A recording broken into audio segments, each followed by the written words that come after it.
Caitlin Northam is with a group called Lead Now. She is the organization's campaign lead for electoral reform, and she is with me in studio. So, Caitlin, thanks for joining us first. Let's just begin with, within seconds of the minister coming out and making the announcement, your organization tweeted this out. I think we might be able to have a look at it in terms of what you put out there, simply referring to it as beyond unacceptable. What's your reaction? There it is right there. Trudeau government abandons promise of electoral reform. This is beyond unacceptable. Canadian Polly and hashtag vote better. So what's your reaction? Yeah, I mean, I think that pretty much captures it. We're incredibly shocked and disappointed and just feeling really let down. We think this was a very clear campaign promise that the Liberals made in the last election, and we know that many Canadians voted for them on the basis of this promise. So just to see this happen today is very disappointing and shocking, frankly. Well, this seems to be coming out from a lot of people shocking, because we saw the new minister take over, Marion Monsef.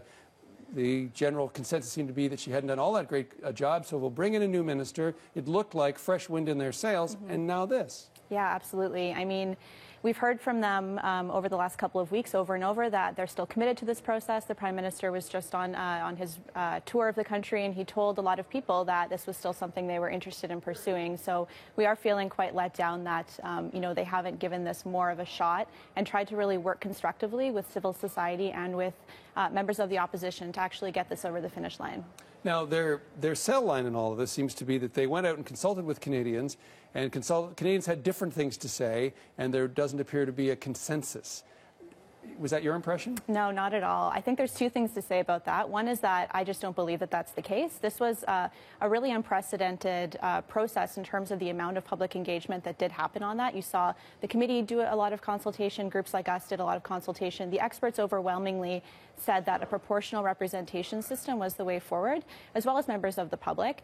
And I would say also that I think that this government did let down the process by not engaging in more education, by not putting more effort and more sort of attention towards going out and really trying to educate people about the different options that are out there. We found them to be quite hesitant to do that, and we think that doing that may have actually improved even more the amount of people who were involved in this process.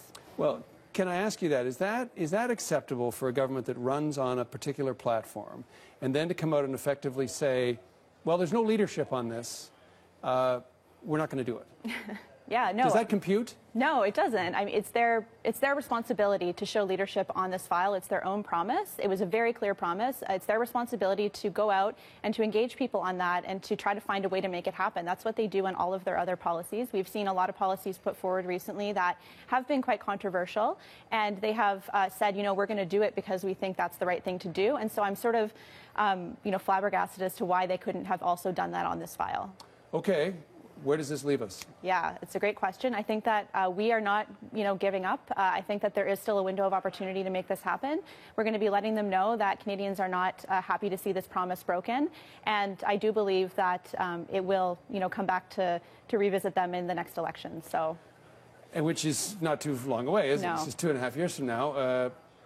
The campaign will be underway in 2 years from now, arguably. But let's look at this in terms of who supported this and who would push that then. We've seen, obviously, Nathan Cullen. We've heard from him today. Where is that effort going to come from, if not from the ruling party? Yeah, I mean, I think that that is part of the reason why we're disappointed. But we have seen a tremendous grassroots effort around this. We have seen a whole cast of characters from across the political spectrum actually come out in favor of change. Individuals like Guy Giorno, folks from all kinds of different civil society groups. And so I think that when our political leaders let us down, we do need to go back to the people and get back to organizing. And we're going to keep the momentum going that way, just like we have been for the last couple of years that groups have been trying to put this idea of electoral reform forward. So we're definitely not done. And I think that it's more important than ever for us to really think carefully about how we improve our democracy. It's just such a volatile time in the world, and we need to really put a lot of thought into what we can do to strengthen our institutions and improve representation. Caitlin, I want to thank you so much for coming in, talking to us, and walking us through all this. Of course, thank you. Appreciate your time. Caitlin Northam is with the campaign lead, the advocacy group, Lead Now, and she spoke to us in studio.